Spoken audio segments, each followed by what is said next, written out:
A very good evening, viewers. It's 6 p.m. and you're watching Republic TV. I'm Deepak Suresh Kumar. This is your one-stop destination for all the stories from the length and breadth of the nation, where we give you exclusive reactions and our reporter inputs as well. First up, we're talking about Tollywood actor Samantha being sullied by a Congress minister.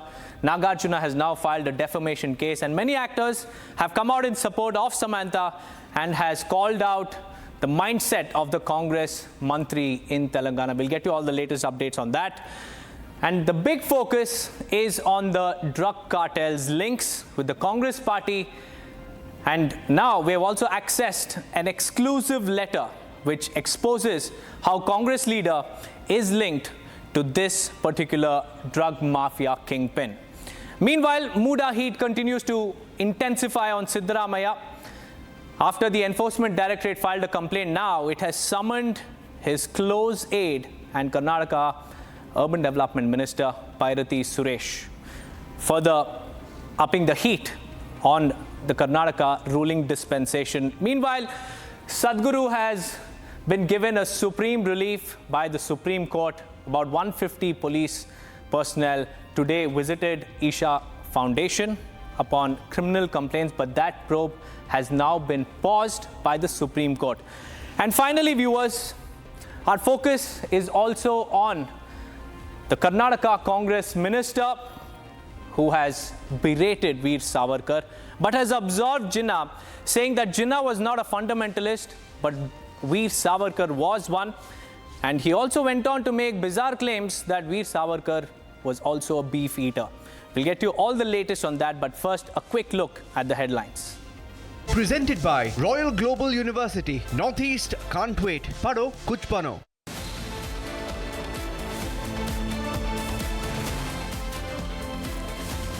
Congress insults Savarkar. Dinesh Gundurao, Karnataka minister and former KPCC chairman, has called Savarkar a beef eater. Tushar Goyal है, जिसका dicky Goyal के नाम से social media account है, वो Indian youth Congress के RTI cell का chief है। बहुत गंभीर बात है। BJP targets Congress over the drug mafia crackdown, says that Congress leader is linked to the cartel. Supreme Court stays Tamil Nadu police action against Sadguru's Isha Foundation.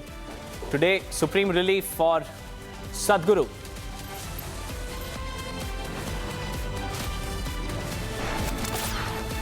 Actor Nagarjuna files a defamation case against Congress Minister Surekha over her linking of the divorce to KTR.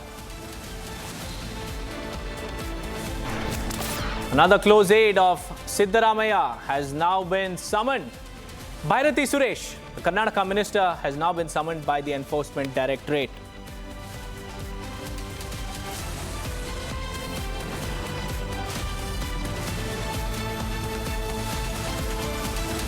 Presented by Royal Global University. Northeast can't wait. Pado kuch bano.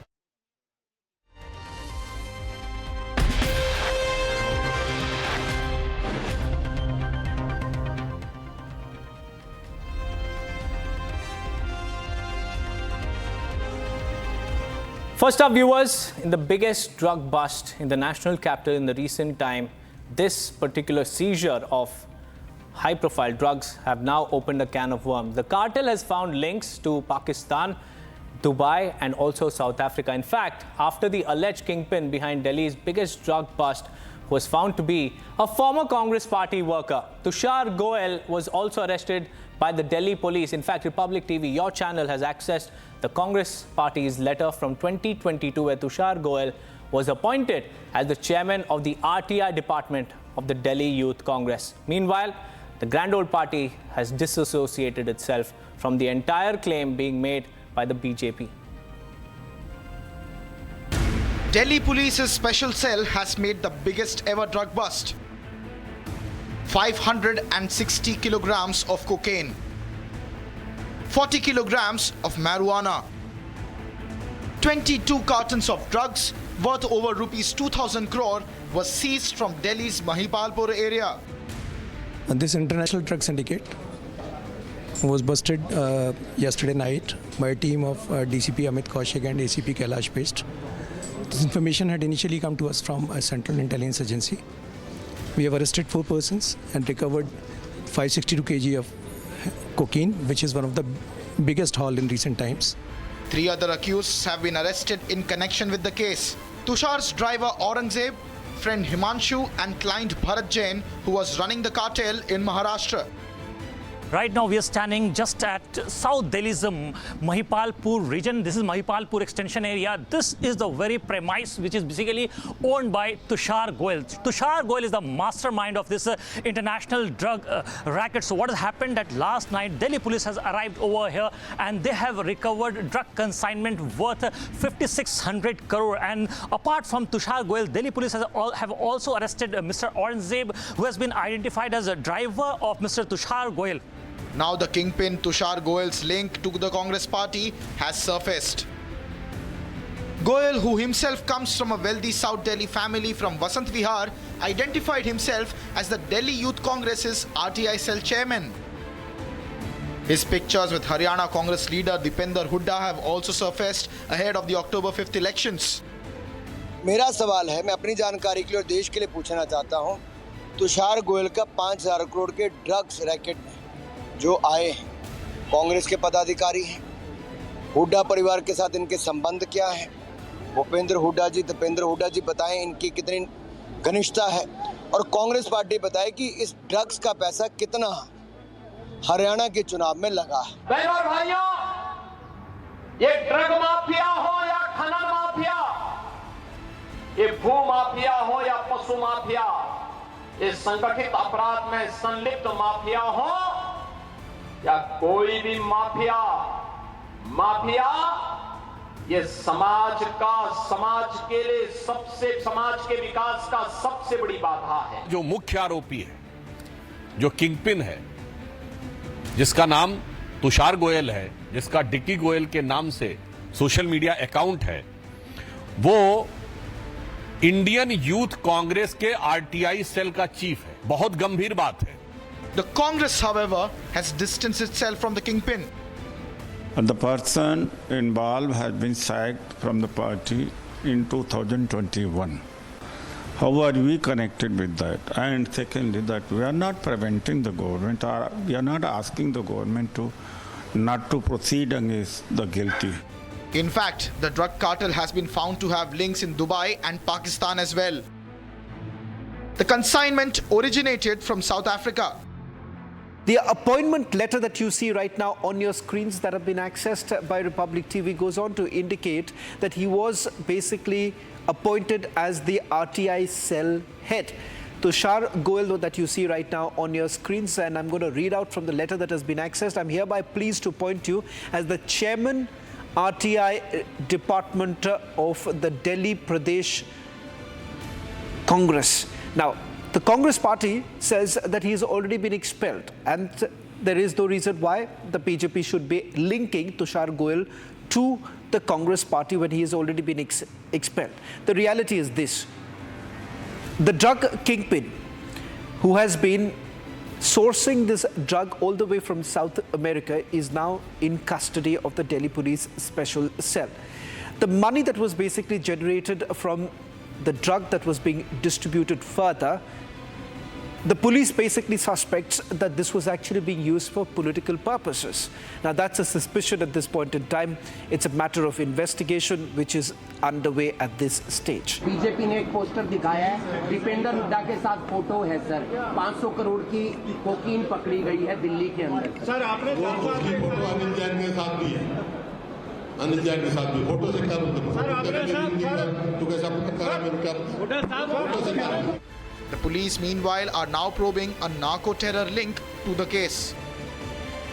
The drug bust has opened a can of worms. It remains to be seen how many more are associated with the case. Now, viewers, putting himself in the eye of a massive storm, Karnataka Minister and former KPCC Chief Dinesh Gundu Rao has labelled nationalist poet and saffron ideologue Vinayak Damodar Savarkar as a non-vegetarian who even consumed beef and did not oppose cow slaughter. Speaking at a public event in Karnataka, the state Congress leader also drew a direct parallel between Savarkar and Pakistan's founder, President Muhammad Ali Jinnah, claiming that the latter wasn't a fundamentalist, unlike the saffron ideologue. The BJP now has come out all guns blazing at Dinesh Gundu Rao, saying that he merely followed the template on Savarkar set by his leader, Rahul Gandhi. In a shocker, Congress leader Dinesh Gundu Rao called revered nationalist poet and saffron ideologue Vinayak Damodar Savarkar a beef eater. Speaking at a public event, the Karnataka minister claimed Savarkar was a non-vegetarian despite being a Brahmin. In more bile against the nationalist poet and freedom fighter who was incarcerated at the infamous cellular jail in the Andamans, Gundu Rao claimed that Savarkar never came out against cow slaughter. Not stopping at this, the Congress leader drew a direct comparison between Savarkar and Pakistan's founding father and the first president of the country, Muhammad Ali Jinnah. The minister claimed that unlike Savarkar, who was a fundamentalist, Jinnah was more liberal in his outlook and even ate pork. But definitely, as a Brahmin, he was eating meat, and he was openly propagating eating meat. So, ಆ ಒಂದು thinking ಇದೆ. ಹಂಗೆ ನೋಡಕ್ಕೆ ಹೋದ್ರೆ ಗಾಂಧಿ ಮತ್ತು ಇವರಲ್ಲಿ ಇವನ್ ಇನ್ನೊಬ್ಬರು ಯಾರು ನಾವು ಮಾತಾಡ್ತೀವಿ ಗಾಂಧಿ ಅವರು ವೆಜಿಟೇರಿಯನ್ ಅವನು ಕೂಡ even Jinnah was also another extreme. ಅವರು ಕೂಡ ಹಂಗೆ ಅವರು ಕೂಡ he was never a hardcore Islamist believer. He used to drink wine or even ಅವರು ಕೂಡ pork ತಿಂತಿದ್ರು ಅಂತ ಹೇಳ್ತಾರೆ. The BJP came down heavily on the Congress over Gundu Rao's statement, saying he was only towing the line of his leader Rahul Gandhi in berating the nationalist poet. मुझे ऐसा लगता है कि इस प्रकार से सावरकर जी के ऊपर गलत बयानी करना ये राहुल गांधी ने जो शुरू किया है उसी को आगे ले जाने का प्रयास इन लोगों का। Savarkar's grandnephew, Ranjit Savarkar, also lashed out at the Congress, saying it was in the habit of defaming and insulting the freedom fighter. So, first reaction is I am going to sue this person, and henceforth we have decided that every person who defames Savarkar will be sued in the court. Not just he went on to say that Veer Savarkar was a beef eater. He also mentions that he was a Brahmin and being a Brahmin, he was a beef eater. Don't you think this is not the first time that they have made such kind of statement? See, he has unmasked his true self, that is a true self of Congress. They want to divide Hindus into caste and rule. Divide and rule is a British policy adopted by them. Secondly, Veer Savarkar's article was not for calling for cow slaughter. His article was Go Pujan Nave, Go Palanave. As the Congress comes out against Savarkar yet again, the big question is, why berate a national icon and freedom fighter time and again for appeasement? Well, it seems like back-to-back embarrassment for the Congress party viewers. First, we told you about the drug cartel's links to the Congress party. Then we told you about Dinesh Gundu Rao, a Congress minister in Karnataka, insulting Savarkar, a national icon. And now another Congress leader, this time from Telangana, Konda Sureka, has quoted a massive controversy after linking former Telangana minister and the Byrathi Suresh leader K.T. Rama Rao to the divorce of prominent South Indian actor Samantha Ruth Prabhu. Now the remark drew fire from both Samantha and her divorced husband, actor Naga Chaitanya, facing howls of protest. The minister later withdrew her statement. Here's a report. Telangana Congress leader Konda Sureka found herself at the center of a massive controversy after making an explosive claim on prominent South Indian actor Samantha Ruth Prabhu. The Congress leader, who's also a Telangana minister, tied Samantha's divorce with actor Naga Chaitanya to Telangana leader of opposition and former minister K.T. Rama Rao. In a personal attack on KTR, the Congress leader said that the BRS number 2 is responsible for many actresses leaving the Telugu film industry and marrying early. The remark, however, drew a scathing response from Samantha and her ex-husband, asking politicians to stay away from their personal lives. Facing flack over her bizarre remark, the minister later withdrew her comment. The ruling Congress, meanwhile, issued a statement on the controversy, distancing the party from the leader's remark. We don't agree the statement given by Konda Sureka. But you have to understand... She's your minister. Yes, yes. Even then, see, the density of anger. Konda Sureka's anger was on KTR.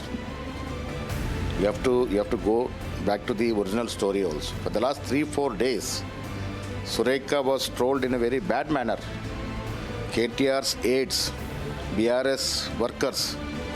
Amid the raging row over the Congress leader's remark, the big question is, why intrude into an actor's personal life for political point scoring?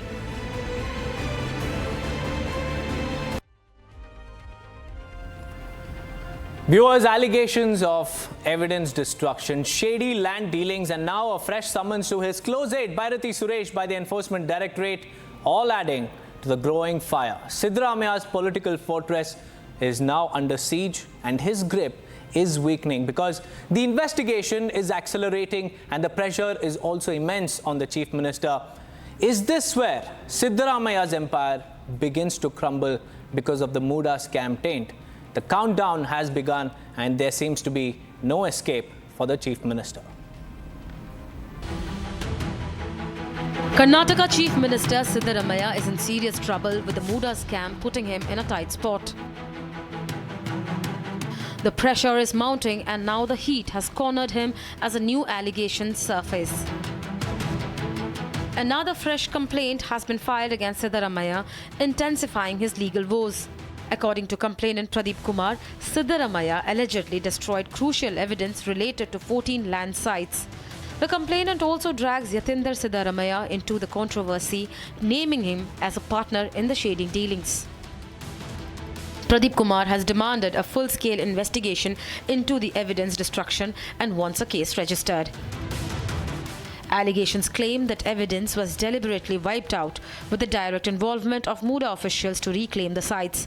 For ED was raised by Siddaramaiah Krishna, and when he spoke to Republic Kannada regarding this complaint, he clearly said that this complaint filed in ED is not particularly related to those 14 cases of CM's wife, but he has doubts and also accessed several documents regarding the illegalities regarding the Muda site allotment. And Siddaramaiah Krishna had also said that there may be 5,000 crores of disappropriation regarding the Muda site allotments. So he has filed the case regarding this in ED. Meanwhile, the Enforcement Directorate has intensified the probe under PMLA against Siddaramaiah with no signs of backing off. Karnataka Urban Development Minister Byrathi Suresh, Siddaramaiah's close confidant, has been summoned by the ED, adding to the Chief Minister's woes. The mounting pressure on Siddaramaiah is becoming impossible to ignore.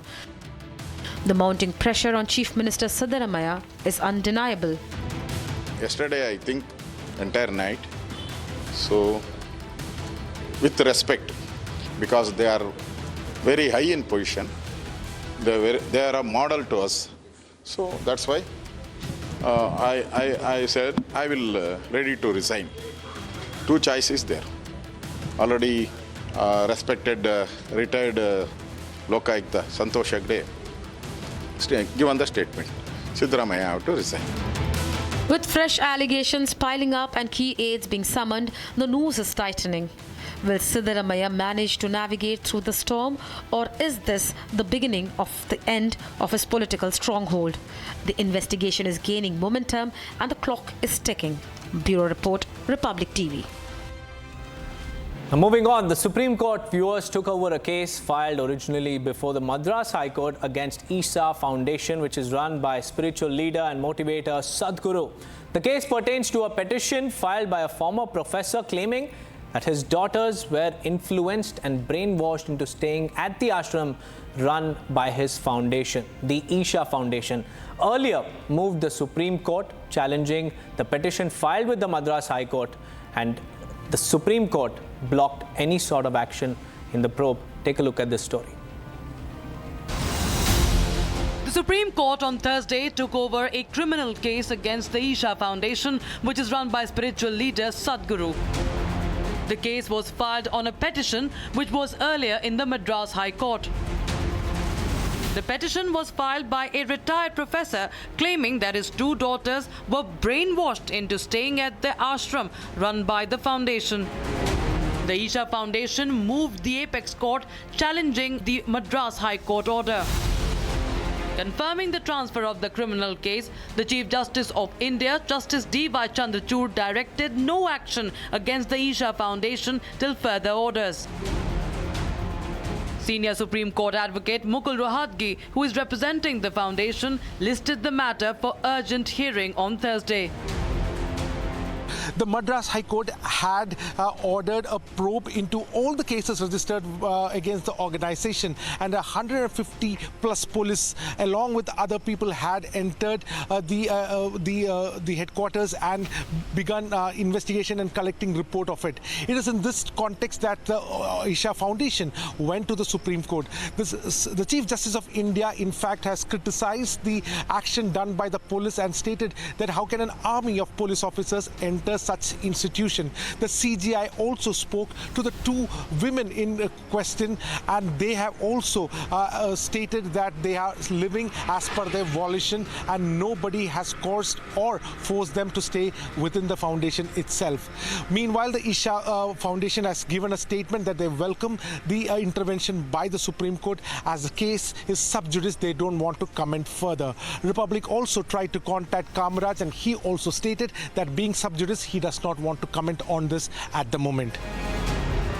With the case now in the apex court, it is a measure of relief for the foundation till the next hearing in the matter. Well, viewers, that's all we could pack for you in this edition of Across the Republic. Stay tuned as we bring you live and breaking stories after a quick break. Don't go anywhere.